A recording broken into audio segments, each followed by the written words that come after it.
इस कहानी के पीछे का तर्क अगर आप समझ गए तो आपका मन काबू में हो सकता है। एक बार महात्मा बुद्ध किसी नगर से गुजर रहे थे।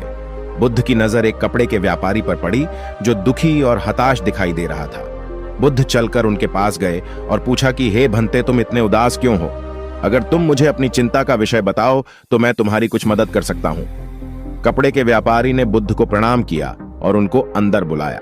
उस व्यापारी ने कहा कि जब से मेरी पत्नी की मृत्यु हुई है तब से मेरे घर पर मेरे छोटे बेटे की देखभाल वाला कोई नहीं है, इसलिए मैं हमेशा इसको अपनी दुकान पर लेकर आ जाता हूं। लेकिन मेरी दुकान पर आने वाले हर ग्राहक की पगड़ी को उछाल कर फेंक देता है, कभी कभी उनका झोला उठाकर बाहर फेंक देता है।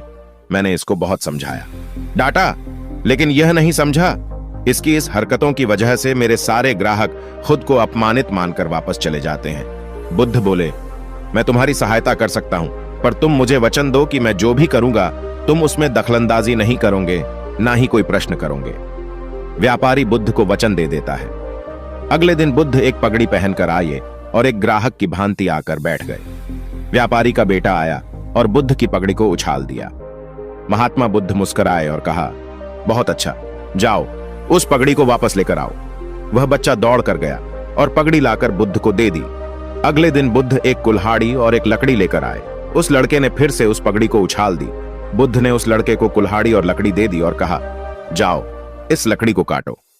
व्यापारी को थोड़ा सा डर लग रहा था कि कहीं उसके लड़के को चोट नहीं आ जाए, लेकिन उसको अपना वचन याद था। 7 दिन तक महात्मा बुद्ध कोई न कोई नया काम लेकर आते और उस लड़के से करवाते। शीघ्र ही वह लड़का भूल गया कि उसको किसी की पगड़ी उछालनी है। व्यापारी बहुत खुश हुआ और बुद्ध को धन्यवाद दिया। मुझे पता है कि इस कहानी का और मन के वश को कोई विशेष संबंध नहीं है, लेकिन पहले आप इस तर्क को समझ लीजिए। अगर हम अपने मन को अपने हिसाब से काम नहीं करवाएंगे तो मन अपने हिसाब से काम करेगा। मन वश में हो सकता है यदि इन 2 तरीकों को सीख लो तो। पहला तरीका, मन अपने हिसाब से काम कर सकता है, या दूसरा तरीका, मन को हम अपने हिसाब से काम करवा सकते हैं।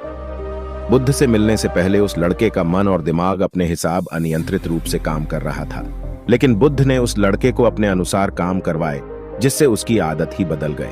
यह कहानी कैसी लगी? कहानी पसंद आई हो और उपयोगी साबित हुई हो तो इस चैनल को अवश्य सब्सक्राइब कीजिए।